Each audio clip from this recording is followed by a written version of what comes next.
Hey everyone, and welcome to another edition of Board Games Hitting My Table. This is where I talk about all of the games that I have been playing over the last couple of weeks. This episode covering the first half of April 2025, and I've got some good games here to talk about. But before I get started on the games, I want to give a shout out to the show sponsor Kienda.co.uk, who are my go-to online retailer, and if you use the link in the show notes or the QR code, then you can get 5% off your first order. Also, be sure to check out my new game THALAMUS, which is available for purchase.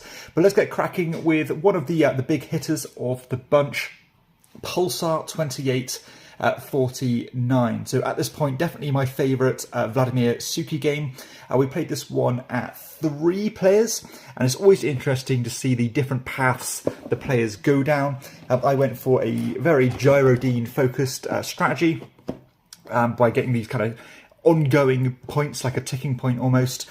One of my opponents really focused on those little shuttle runs where you're getting points by visiting different locations. And I think another player went for the end game scoring and a bit more on the technologies. And we all came within a very small margin of finishing, points wise. And I think I just about squeezed the win, because not only did I do well on the high point Gyrodines, I also visited quite a few planets, which gives you basically set collection bonuses. But I pretty much love everything about this game. It's quite remarkable how simple the system is, or despite there being quite a lot going on, but you can't really do everything because generally you only have around 2 actions per turn. And there's way more things you want to do than what you can achieve. Also love this initiative system, and initiative is so important in this game, where in this one, if you keep drafting the higher value dice, then you're going to go down on the initiative track, meaning that you're going to go last most turns, and you can even start accruing negative points.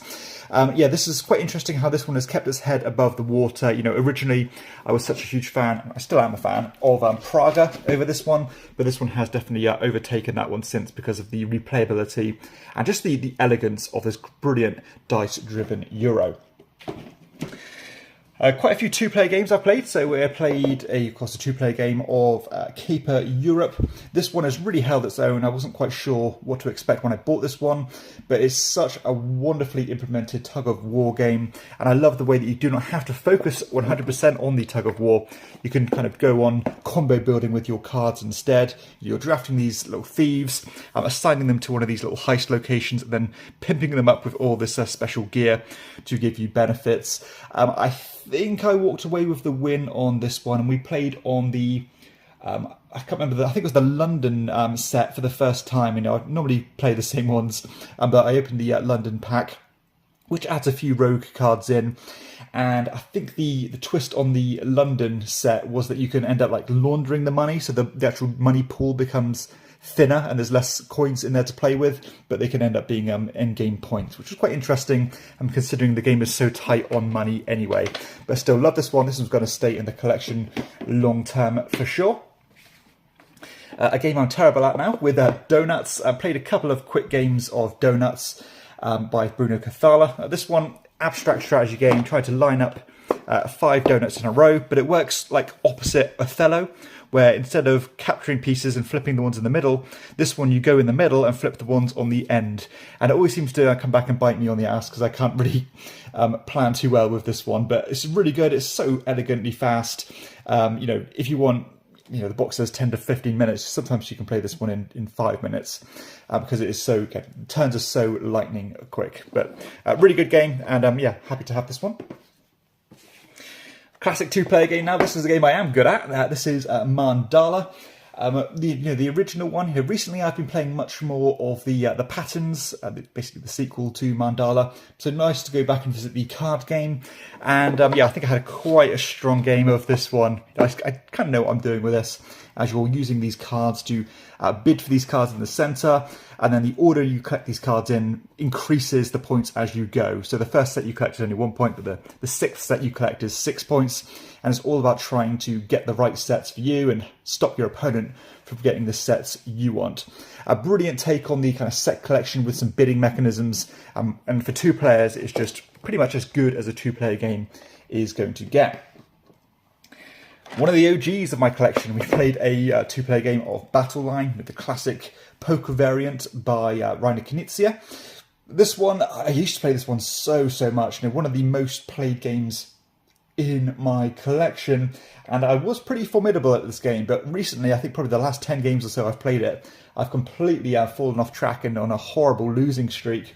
I just seem to spread myself a little bit too thin, and maybe I'm a bit too optimistic with the hands I'm going to get.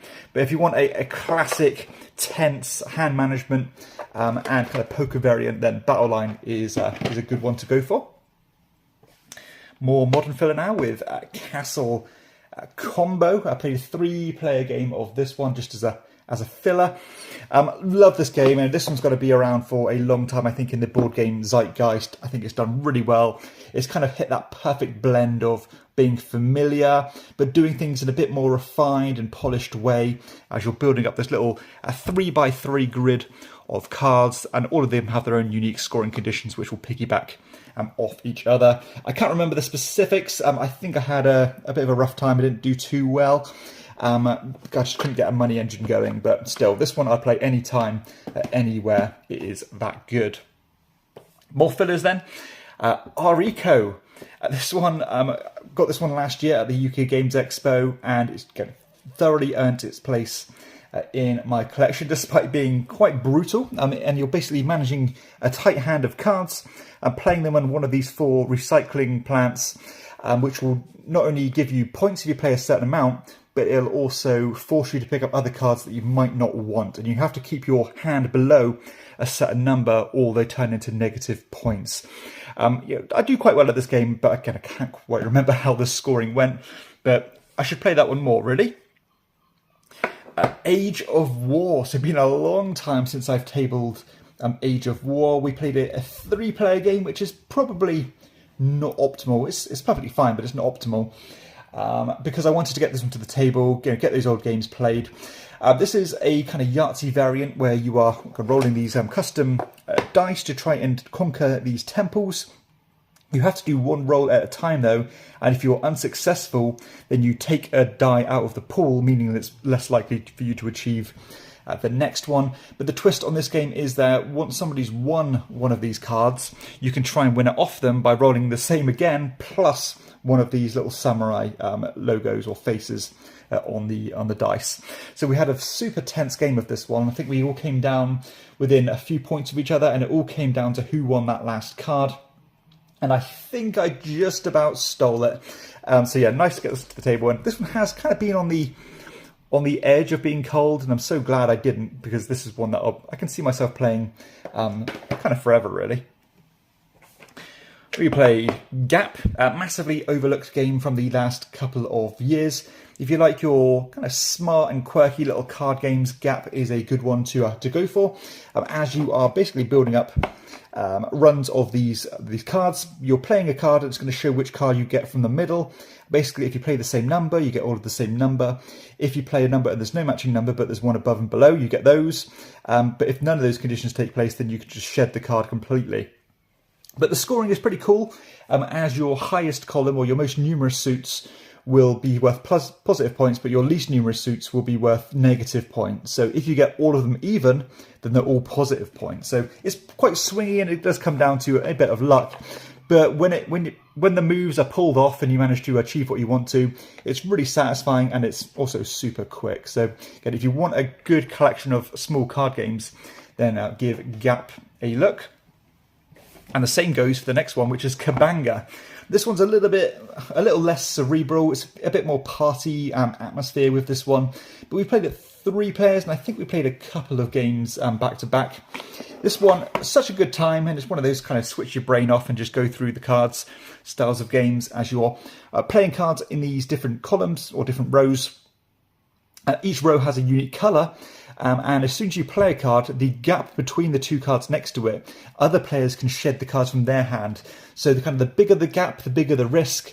But as your hand is depleted, which is the aim of the game, there's more likelihood that those gaps are going to be bigger because you have less play and less autonomy, which means that the other players can kind of sneak up on you and throw all their cards in the mix, and then you'll be forced to pick up those additional cards. Super fun. I always enjoy this one, and it's going down a treat, really. So that is Kabanga. Back to the heavier game now then, with Terra Pyramides. So played this one at 2 players, and this one is actually a Euro that works really well at 2, as you are placing tiles to create kind of rows and columns of these different kind of or the different tiles here that will give you like points, or they'll let you climb a track, or give you resources or workers. And what you're doing is that you are shifting your workers onto these building sites and then trying to cash in a number of a certain coloured brick in order to build pyramids. The higher the level of pyramids means the more points, but the more intensive it comes to resources. And depending on how the tiles come out, it can be quite a fruitful game in terms of the points, or it can be a bit tighter. And we had a bit of a mix of the two here. I don't think we managed to get our big temples played. So basically, if you finish off one of these pyramids, you get a lot of points, but it is, again, very resource heavy. And you've got to be quite careful with the opportunities you're leaving for the other players, because with every placement you place, someone else can piggyback off that effort. So you've got to be looking over your shoulder and you've got to be aware of what your opponent is going after. But it's so quick and it's just a delight to play. And this one is not talked about at all, despite being a Kramer and Kiesling game. And for me, I'm not sure on the exact statistics, but I think this one is probably in the top 10 games of the last 5 years for me. I think it is that good of a design. A bit more of an old school style Euro. There's not many bells and whistles, but the gameplay is solid and it's ultimately just super fun. So again, if you can get a copy of this one and you like the same style of games that I do, then I would highly recommend, hunting for this one and giving it a look, because it is just an absolute brilliant time. So that is Terra Pyramides. Apologies for knocking the camera there. But just a few more to go. We played a 3-player game of Vale of Eternity. The Vale of Eternity, one of the best card-driven engine builders out there. I always have a blast with this one. Now, this most recent play, we played with the expansion, but without the artifacts. So we used the new cards, but not the artifacts themselves, which I think is probably what I'm going to do going forward, because I think the artifacts bog the game down a little bit. And the game is pretty much perfection as it was. So just a bit more variety is quite nice. I think the engine I had going on was working really well for me on this one, where all of my end of round abilities were piggybacking off each other. I was getting points for it. And so basically my opponents had a bit of a difficult time to catch up with me. Sometimes you can get these games that work, well, everything falls in your lap, which is what happened here. And sometimes it's really hard to get an engine going. But still, it's fast enough to be kind of a filler plus, and if you're falling behind, you're not going to get too disgruntled. But there's enough meat on the bones here to make you feel like you've played a full game. And some of the combos always fascinate me, and you always find something new. So again, another one of my favourite games of the last couple of years, and hopefully they keep on bringing more cards out without adding too many new mechanisms. That'll be the what I'm looking for, really. So that is the Vale of Eternity. And the last one of my games that I've played is Captain Flip. So always good to finish a games day off with Captain Flip. So easy to get to the table, and just drawing tiles, trying to score set collection points based on where you're placing them. And if you don't like what you've drawn, you can flip it over to the side, but risk what you're getting, because you cannot look before you flip. So this one, for me, an evergreen family style game. I can see this one again lasting for years and years and years, because it's so pure, but just fun, and that's what we're looking for when it comes to these games. And this is, it says 20 minutes on the box. We can smash a game of this out in around 15, which is great, really, because it doesn't feel like you're playing nothing, but it is still so fast, which is nice. So that is Captain Flip. So just a few more that I don't have here, because they're friends' copies. We played Archaeology, the new expedition. This one, another set collection game that I must admit I have grown a bit weary of, because it's just too punishing. Every few cards you draw one of these sandstorms and it wipes out your hand. But I do think for once I did quite well on this one. Also played The Castles of Mad King Ludwig. So one of the original Euros I had in my collection. Again, have grown tired of it over the years. It's very samey now. But I do love castles, so I like building castles. So that one was, I do enjoy it, but again, I just maybe a bit colder on it compared to what I was. And also Welcome To. So Welcome To is a game that whenever I play it, I always am reminded to how much I enjoy this one. So it's a simple kind of a flip or draft and write game, and you're trying to build these neighborhoods by increasing the number on those blocks, and basically climbing tracks and doing lots of little mini games. And we played I think it was the Halloween variant, which is a very small twist on the original Welcome To, 90% the same. But still, this one, I always go into it kind of forgetting what the last play was like, but when I play it again, I'm thinking, oh yeah, this is actually one of the defining flip and write style games, because it's really well designed, actually. And so I enjoyed that one. So that's it. That's all of the games that I have played. And hopefully you've enjoyed the video. And apologies for knocking the camera. But if you have enjoyed the video, please be sure to hit like and subscribe to the channel, and check out my other content too. And for everybody else, I'll see you next time on Chairman of the Board. Bye bye.